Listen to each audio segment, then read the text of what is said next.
Hi, okay, this is a follow-on to the last video when I opened the new grinder, and I thought I'd just show you the old grinder, the new grinder, a bit about each and how they differ.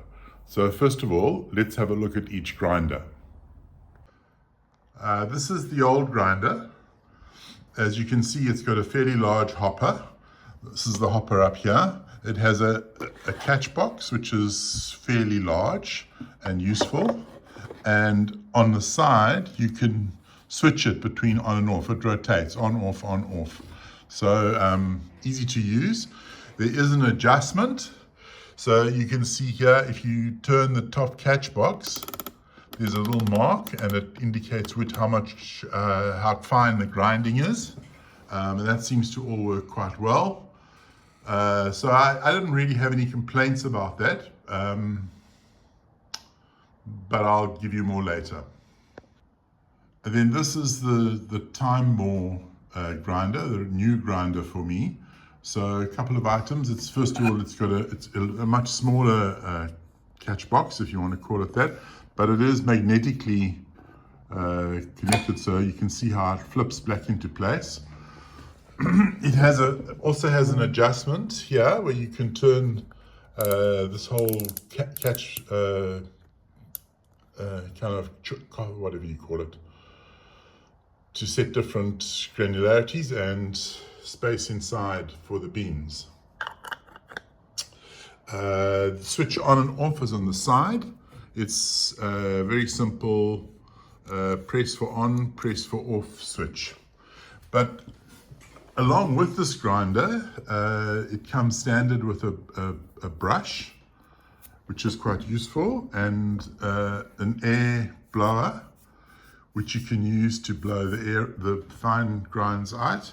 And it also has a water spray. So a few extras.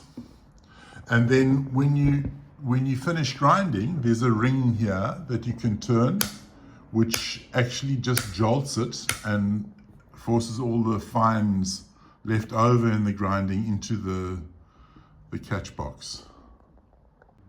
Here's the old grinder set up to grind. I've just put a few beans in, and I just want to allow you to hear the sound.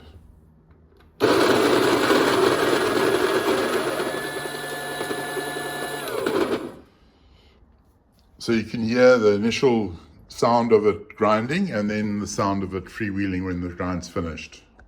Then here's the TimeMore grinder set up at the same location, and I'll grind a few beans. These are at a very similar setting, and you can hear the difference in sound.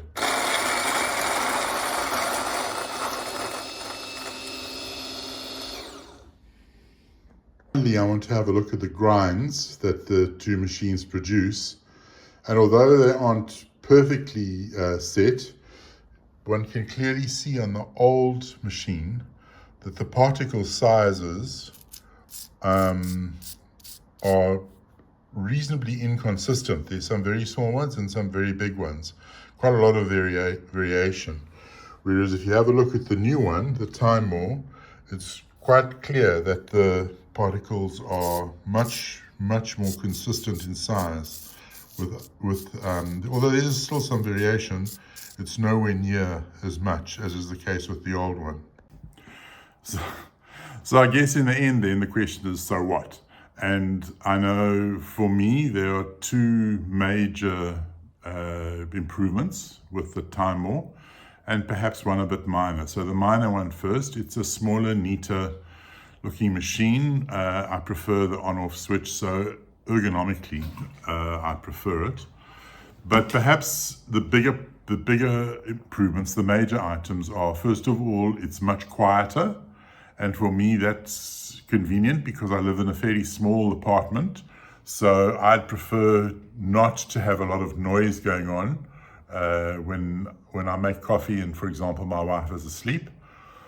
And secondly, maybe because of the more consistent grind size, I don't know, or maybe it's just simple confirmation bias.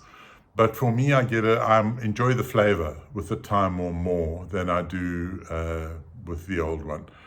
So I hope this is useful. If not, I'm sorry for wasting your time. Otherwise, there you go. And just to add that I've had no inducements to prefer one machine over the other. It's just a layman's view. Cheers.